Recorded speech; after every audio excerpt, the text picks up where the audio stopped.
நீங்கள் எதை கட்டுறீங்களோ ரெண்டாவதுங்க. முதலாவது வார்த்தையினால் இந்த வீடு கட்டப்படணும், இந்த வீடு உறுதியாக இருக்கணும். அதுதானே நம்ம மத்தேயு லூக்கா அதிலெல்லாம் பார்க்குறோம். என் வார்த்தையை கேட்டு அதன்படி செய்கிறவனை நான் எதற்கு ஒப்பிடுவேன்? கற்பாறையில் ஆழமாய் தோண்டி அஸ்திவாரம் போடப்பட்ட வீட்டுக்கு அவன் ஒப்பா இருக்கிறான். பெருங்காற்று அடித்தாலும் பெருமழை சொரிந்தாலும் வெள்ளம் வந்தாலும் அது அந்த வீட்டை என்ன செய்ய முடியாது, அதை அசையாது கிடையாது. அதான் விழப்பண்ணாதுங்கிறத விட அந்த வீடு என்ன செய்யாதான், அசையாது. அந்த வீடு யாரு? நீங்களும் நானும் தான். இந்த வீடு அசையாம இருந்தாலே, இந்த வீடு நின்னாலே நம்ம ஆலயத்தையும் கட்டலாம், அரண்மனையையும் கட்டலாம். விரும்புகிற கோழி பண்ணையா, ஆட்டு பண்ணையா, அதா இதா சொல்லுங்க. நான் வார்த்தையினால இந்த வீடு ஸ்ட்ராங்காக இருந்துச்சுன்னா இந்த வீட்டை கொண்டு நான் விரும்புகிற எல்லாத்தையும் கட்ட முடியும்.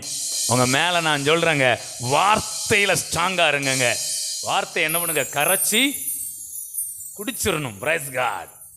அப்படியே வார்த்தை உள்ளே வந்துட்டுன்னா நீங்கள் வெளியில் கட்டுறதெல்லாம் இருக்கட்டுங்க, உங்கள் சரீரமாகிய இந்த வீடே வேற லெவலில் கட்டப்பட்டு நிற்கும்.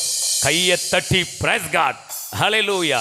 ஏன்னா இந்த வீடு இல்லைன்னா வேற ஒன்றுமே என்ன செய்ய முடியாது.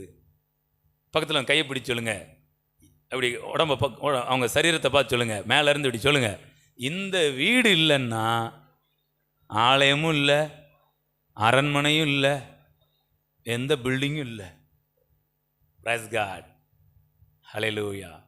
நான் இன்னைக்கு உங்கள் மேலே, இந்த வீட்டின் மேலே ஒரு ஆசீர்வாதத்தை சொல்கிறேன். எந்த பெருங்காற்றுக்கும், எந்த வெள்ளத்துக்கும், எந்த நீரோடைக்கும் அசையாமல் உறுதியாய் நிற்கிற வீடாய் வார்த்தையின் மீது கட்டப்பட்டவங்களாக இருக்கணும். வார்த்தை இருந்தால் உங்களை எங்கே கொண்டு போட்டாலும் சாதிப்பீங்க.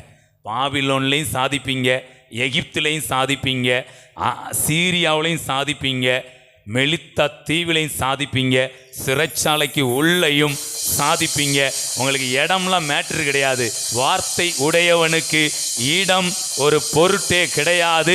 நீங்கள் வார்த்தை உடையவர்களாக இருந்தால் நீங்கள் மேன்மை பாராட்டலாம். வார்த்தையுடையவன் தன்னையும் கட்டுவான், தன்னை சுற்றி இருக்கிற எல்லா காரியங்களையும் நிச்சயமாய் அவனால் கட்ட முடியும். அப்போ பாருங்க, யூதருடைய மேன்மை என்னதான்? அது எவ்விதத்திலும் மிகுதியாக இருக்கிறது. தேவனுடைய வாக்கியங்கள் அவர்களிடத்தில் ஒப்புவிக்கப்பட்டது விசேஷித்த மேன்மையாமே. வாக்கியங்கள் நம்மிடத்தில் இருக்கிறது நமக்கு மேன்மை. நீங்கள் வார்த்தை உடையவங்களாக இருங்கங்க. நீங்கள் எங்கே போனாலும் உங்களுக்கு ஒரு மேன்மை என்ன செய்யும்? முதலாவது சொல்லட்டா, நீங்கள் நிற்பீங்கங்க. வார்த்தை இருந்தால் விழுந்து போக மாட்டீங்க, அசைய மாட்டீங்க. அதே மாதிரி நீங்கள் இப்படி நின்றுக்கிட்டே இருக்கிறதில்ல, நிறைய காரியத்தை கட்டிடுவீங்க. நீங்கள் நிற்க நிற்க அநேக காரியங்கள் கட்டப்படுகிறது. உங்களுடைய குடும்பம் கட்டப்படுகிறது, உங்களுடைய பிஸ்னஸ் கட்டப்படுகிறது. இதன் மூலமாக தேவனுடைய ராஜ்யம் இந்த பூமியிலே கட்டப்படுகிறது.